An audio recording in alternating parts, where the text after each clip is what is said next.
Hi guys, welcome to a day in my life. यो चाहिँ मेरो फर्स्ट भोइस ओभर हो. हामीले चाहिँ बिहान बिहान यति राम्रो चरा देख्यौं आज अनि त्यसपछि चाहिँ हामी दुवै जनाको अफ हुनुको कारणले मेरो हस्बेन्डले चाहिँ आज गार्डन सफा गरौँ भन्नुभयो अनि त्यही भएर मैले चाहिँ त्यो साइडको अनवान्टेड वीडहरु त्यो नचाहिने घाँसहरु निकाले गर्दै मैले स्नेल पनि भेटेको थिए. मैले देखाउँदै छु स्नेल.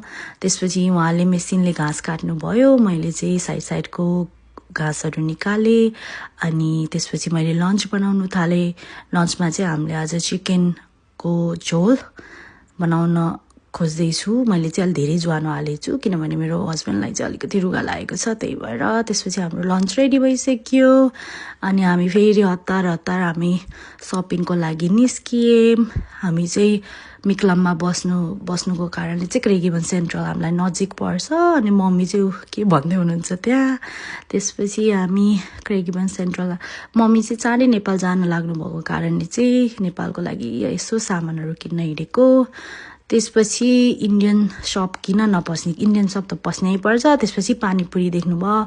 मेरो हस्बेन्डलाई चाहिँ एकदमै पानीपुरी खान मन लागेर मम्मी चाहिँ त्यहाँ खै के धनियाको के खोज्दै हुनुहुन्छ, दाना हो कि के हो. त्यसपछि हामी हतार फर्कियौं तर हामीले धनिया र उ नपाएको कारणले फेरि हामी अर्को कोल्समा जान परेको थियो. हामी चाहिँ अहिले यहाँ सामान राख्दै छौं अनि त्यसपछि हामी घर आएपछि हतार म त्यहाँ आलु छिल्दै छु. यता पानी रेडी भइसकेको थियो.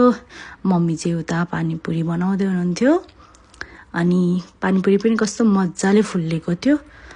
लाइक त्यस्तो नराम्रो बिग्रिएन. त्यसपछि यता आलुको लागि मम्मी प्याज काट्दै हुनुहुन्छ. म चाहिँ त्यहाँ आलु मुस्दै छु अनि सबै कुरा मिक्स गर्दै छौं हामीले त्यहाँ. अनि त्यसपछि हाम्रो पानीपुरीको लागि फिलिङ चाहिँ रेडी भइसकेको छ. यतापट्टि हाम्रो पानी पनि रेडी भइसकेको छ. टक्क अमिलो लागेको थियो अनि त्यसपछि हामी अब खाना स्टार्ट गर्छौं. सबै कुरा टेबलमा रेडी भयो अनि म चाहिँ पुरै त्यहाँ यसरी फोड्नी अनि बिस्तारै आलु हाल्नी. आलु चाहिँ अलि धेरै हाल्नु भन्दै थिए म त्यहाँ तर उहाँले हाल्नु भएन. मैले देखाउँछु त्यहाँ उ त्यसरी आलु हाल्नु पर्छ भनेर त उहाँको फोकस नै छैन.